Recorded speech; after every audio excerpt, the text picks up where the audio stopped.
पौलचे कलैसेकरांस पत्र यातून घेतलेले वाचन.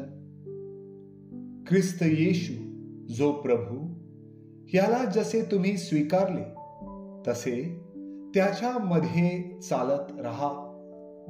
त्याच्यामध्ये मुळावलेले रचले जात असलेले तुम्हास शिकवल्याप्रमाणे विश्वास दृढ होत असलेले आणि निरंतर उपकार स्तुती करणारे व्हा.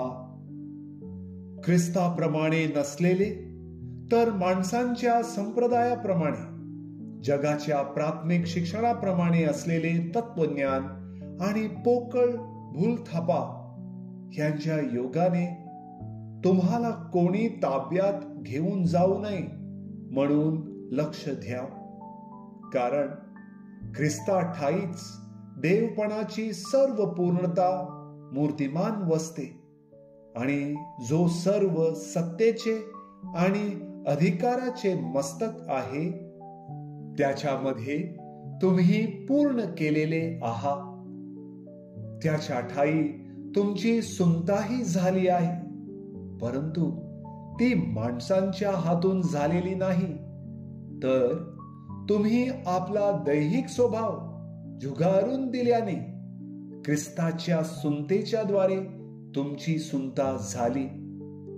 तुमचा स्नान संस्कार झाला तेव्हा तुम्ही त्याच्या बरोबर पुरले गेला आणि ज्याने त्याला मेलेल्यातून उठवले त्या देवाच्या कृतीवरील विश्वासाच्या द्वारे त्याच्या बरोबर उठवलेही गेला.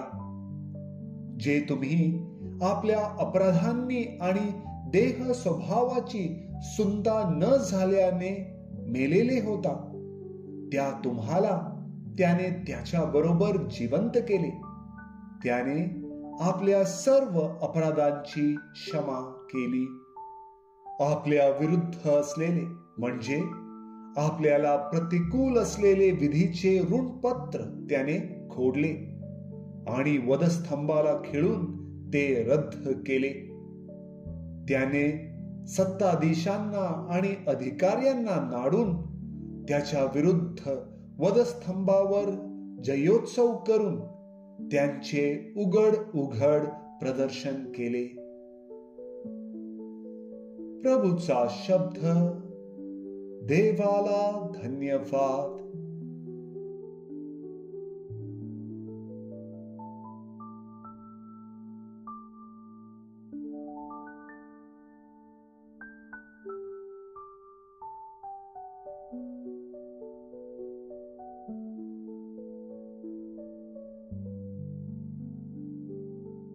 लूक लिखित पवित्र शुभ वर्तमानातून घेतलेले वाचन. येशू प्रार्थना करावयास डोंगरावर गेला आणि रात्रभर देवाची प्रार्थना करीत राहिला. मग दिवस उगवल्यावर त्याने आपल्या शिष्यांस बोलावले आणि त्यातून पुढील 12 जणांना निवडून त्यांना प्रेषित असे नावही दिले. शिमोन ह्याला त्याने पेत्र हेही नाव दिले आणि त्याचा भाव आंद्रेया, याकोब, योहान, फिलिप, बार्थोलोम्यू, मत्तय, थोमास, अल्फीचा मुलगा याकोब, झिलोत म्हटलेला शिमोन, याकोबचा मुलगा यहुदा आणि जो पुढे विश्वासघातकी निघाला तो यहुदा इस्करियोत.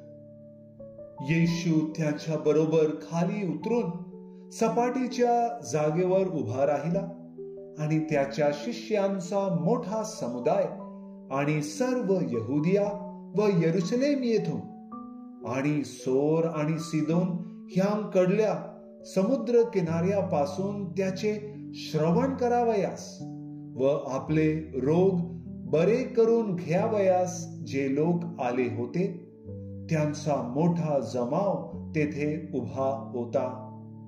तेव्हा जे अशुद्ध आत्म्यांनी पिडलेले होते त्यांना त्याने बरे केले.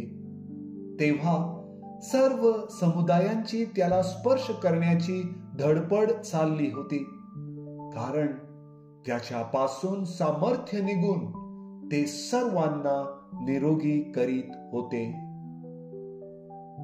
प्रभूचे शुभ वर्तमान. हे प्रभू येशू ख्रिस्ता, तुझी स्तुती असो.